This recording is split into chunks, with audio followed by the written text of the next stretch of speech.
पर वीर बाल दिवस कार्यक्रम का आयोजन किया जा रहा है और मदन राठौर संबोधित कर रहे हैं। मुख्यमंत्री आदरणीय भजनलाल जी शर्मा साहब और सिख पंथ के अपने जयपुर के अध्यक्ष अजयपाल सिंह जी, जसबीर सिंह जी और इस कार्यक्रम के आयोजक आदरणीय प्रणवेंद्र जी शर्मा और यहाँ विराजमान समाज के सभी प्रबुद्ध जन, माननीय सांसद गण, विधायक गण,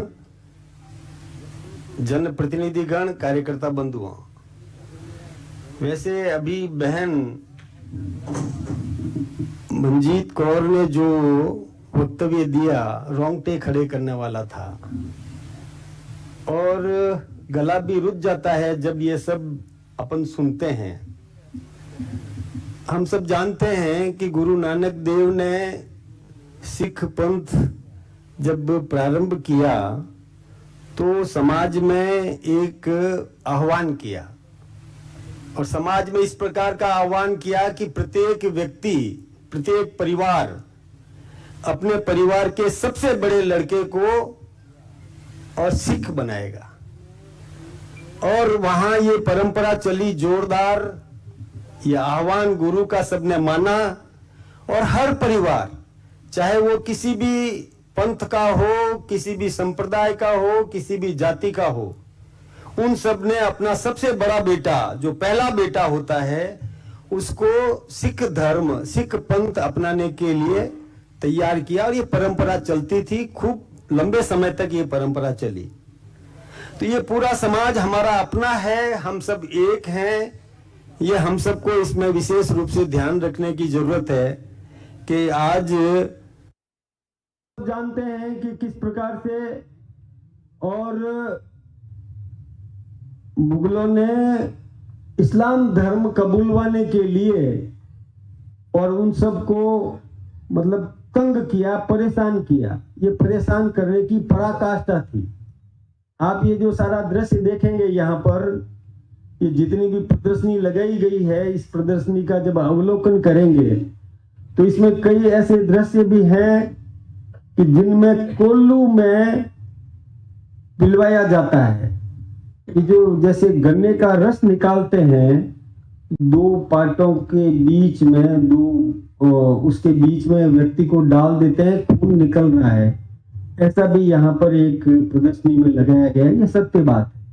इतनी यातनाएं दी गई थी और ये बात बिल्कुल सही है कि जब गुरु तेग बहादुर जी ने भी कहा था, गुरु गोविंद सिंह जी ने भी कहा था कि मैं एक ऐसा योद्धा पैदा करूंगा जो एक व्यक्ति लाख से लड़ सके, 1.25 लाख से लड़, ऐसे योद्धा थे। ये बात बिल्कुल सही है। तो बहन ने जो अभी बात बताई आप सबके सामने कि सरसा का जो युद्ध हुआ था, उस युद्ध में केवल 40 थे सिख पंथ के नौजवान और सामने तो हजारों की, लाखों की संख्या थी और उससे उन्होंने युद्ध लड़ा। वो हम सब जानते हैं कि युद्ध इतना भीषण युद्ध था कि वो बिल्कुल सत्य साबित हो गया कि एक व्यक्ति लाखों से लड़ सकता है।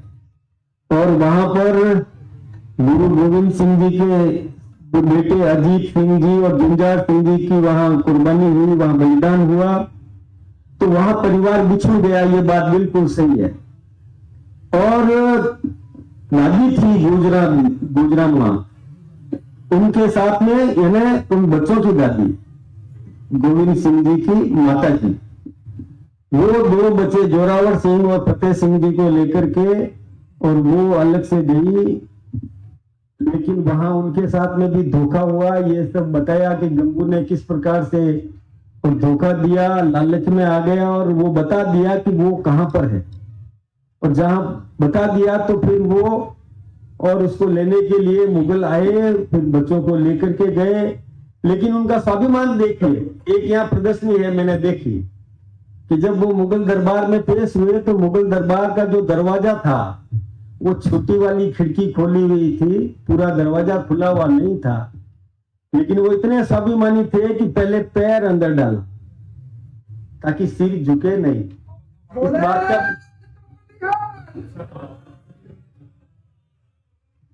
पहले पैर अंदर डाला, फिर खुद अंदर प्रवेश हुए, दूसरे ने भी वैसा ही किया।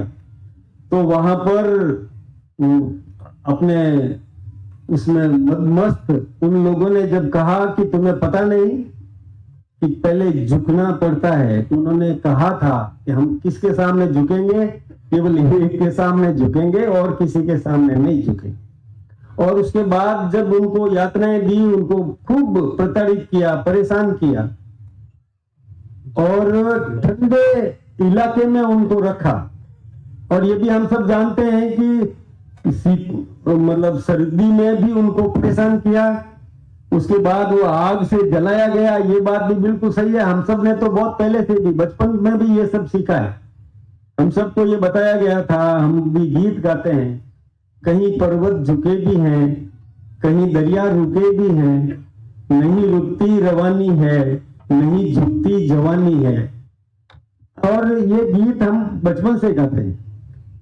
ये भी गाते हैं कि पिता वारी पे लाल चारों वारे, हिंद तेरी शान बदले, जन्म गुरांदा पटन साहिब दा, आनंदपुर डेरा लाया और हिंद तेरी शान बदले। हमको बचपन से ये सब सिखाया गया।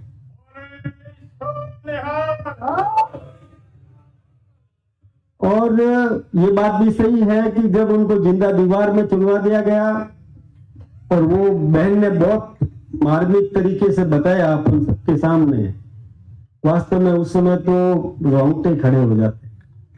अब आप कल्पना करें कि जिनके साथ ये घटित हुआ, उनकी हिम्मत की तो दाद देनी चाहिए, उनकी बहादुरी की दाद देना चाहिए।